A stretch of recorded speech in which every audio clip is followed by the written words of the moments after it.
Hey, I'm David Platt with Radical, and I want to take a moment just to encourage you from Jeremiah chapter 29, verse 11. For I know the plans I have for you, declares the Lord, plans for your welfare and not for evil, to give you a future and a hope. Unfortunately, though, these words from God to his people through Jeremiah are often misunderstood today.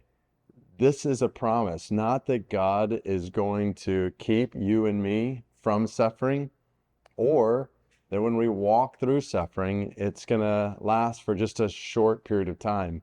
If you actually look at the verse right before this, God tells his people that he's sending them into exile where they're going to experience challenges and difficulties, and he's going to bring them out 70 years later. But don't miss the beauty of this promise, not just for God's people then, but all the more so for God's people now in the New Testament, the New Covenant through Jesus.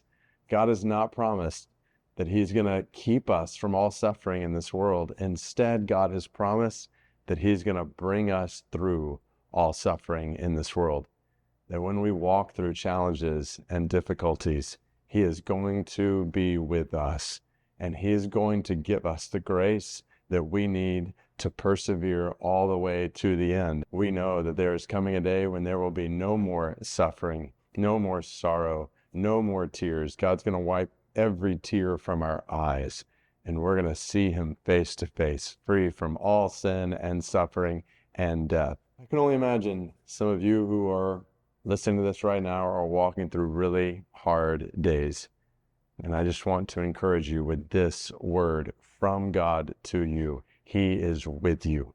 He is for you, and he promises he will bring you through. Jesus has died on the cross for our sins. He's risen from the dead. He's conquered sin and death.